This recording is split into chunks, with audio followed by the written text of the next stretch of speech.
Hello everyone, আসসালামু আলাইকুম। কেমন আছেন সবাই?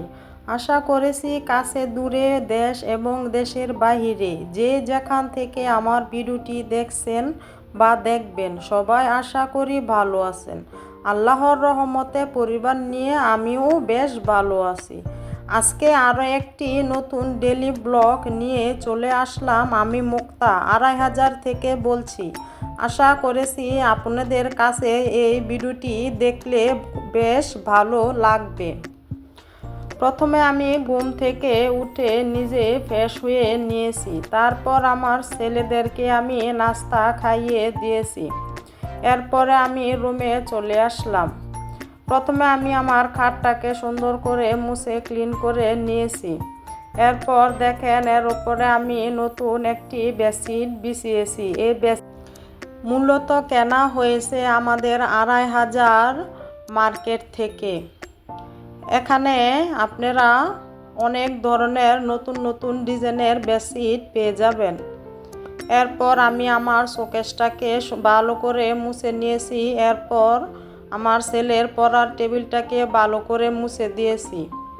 তারপর আমি সোফাটাকে সুন্দর করে ঝেড়ে মুছে নিলাম। এই যে দেখেন কি সুন্দর। এরপর আমি চলে আসলাম, আমার সকালের কিছু বাসি থালা বাসন ছিল, সেগুলো মেজে ধুয়ে নেব। এরপর দেখতে থাকুন আপনারা সবাই, আর মিউজিকটি শুনতে থাকুন।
আমার বাসন পেলাগুলো ধোয়া হয়ে গেছে। এখন আমি যে অন ক্যামেরায় কাপড়গুলো ভিজিয়ে রেখেছি, সবগুলো কাপড় এখন ধুয়ে নেব।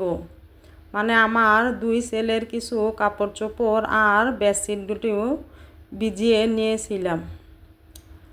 এখনও যারা আমার ভিডিওতে একটি লাইক দেন নাই, প্লিজ একটা লাইক দিয়ে শুরু করবেন ভিডিওটি দেখার জন্য। এখনও যারা চ্যানেলটাকে সাবস্ক্রাইব করেন নাই, প্লিজ আমার চ্যানেলটাকে সাবস্ক্রাইব করে দিবেন। আর অনেক ভাই আপুরা আছেন, আমার ভিডিওটি প্লে করে শুরুতে একটি কমেন্ট করে রেখে চলে যান। প্লিজ এরকম করবেন না, এতে করে আমার চ্যানেলের প্রচুর ক্ষতি হয়। যারাই আমার ভিডিওটি দেখবেন, আশা করি ফুল ওয়াচ করে দেখে নেবেন, এতে করে আমার চ্যানেলের ভালো হবে। এরপর আমার সবগুলি কাপড় আমি এক এক করে কেচে নিয়েছি। এই যে দেখছেন, এই বেডশিটটা আমি সুন্দর করে কেচে নেব। আমাকে একটি আপু আগামীকাল একটি কমেন্ট করেছিলেন মিনির সংসার চ্যানেল থেকে। আপুকে অনেক ধন্যবাদ। আপু জানতে চেয়েছিলেন আমার পাতার গাছটা কত টাকা দিয়ে আমি কিনেছিলাম।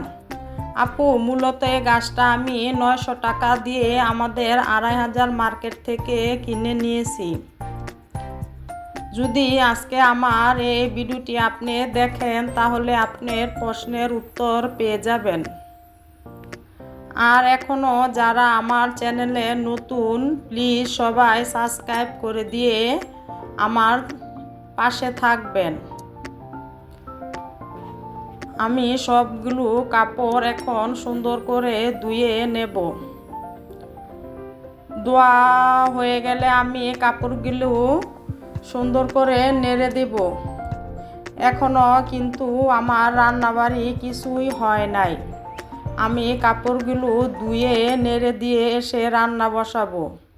এই যে দেখেন, আমি অন ক্যামেরায় রান্নাটা বসিয়েছিলাম। আজকে রান্না করব পাতলা খিচুড়ি আর মূলত মুরগির মাংস। কারণ আজকের ওয়েদারটা অনেক ঠান্ডা, এজন্য আপনার ভাইয়া বলতাছে দুপুরে খিচুড়ি রান্না করার জন্য। প্রথমে আমি অন ক্যামেরায় খিচুড়িটা বসাইছিলাম, এর মধ্যে দিয়েছি গাজর আর 4-5টা আলু। এই যে দেখতেছেন, এখানে আমি বাগার বসাইছি। এখানে মূলত মাংস রান্না করার যে মশলাগুলো লাগে সব মশলাই আমি এখানে দিয়েছি। আদা, রসুন, হলুদ, মরিচ, এলাচ, দারুচিনি, তেজপাতা দিয়ে আমি ভালো করে মশলাটাকে কষিয়ে এই যে আমার এই খিচুড়ির ওপর দিয়ে দিব। সবাই তো যার যার মতন করে রান্না করে খেয়েছেন। একবার এভাবে রান্না করে ট্রাই করে দেখবেন, খেতে কিন্তু অনেক টেস্ট হয়। এরপর আমি 2-3টা টমেটো কেটে দিয়েছি। দেওয়া হয়ে গেলে আমি ভালো করে এটাকে নেড়ে নিয়েছি। এরপর আমি এই কড়াইয়ায় মুরগির মাংস রান্না করব। এর জন্য আমি প্রথমে তেল দিয়েছি এবং পেঁয়াজ দিয়ে আদা রসুন দিয়ে ভেজে এর মধ্যে দিয়েছি হলুদ, মরিচ, লবণ, এলাচ, তেজপাতা, দারুচিনি এবং গরম মশলা দিয়ে আমি এই মাংসটাকে সুন্দর করে রান্না করে নেব। এই যে দেখতে পাচ্ছেন, এইটা হয়েছে তেল। মানে আমরা কুরবানির ঈদের দিন যে মাংসটা রান্না করে থাকি, মূলত ইয়ার পরের দিন আমরা এই মাংস থেকে তেল উঠিয়ে রাখি। এই তেলটা দিয়ে খিচুড়ি রান্না করলে অনেক টেস্ট হয় এবং আপনি রুটিও ভেজে খেতে পারেন। এই যে দেখেন আমার খিচুড়ির আসল লুক।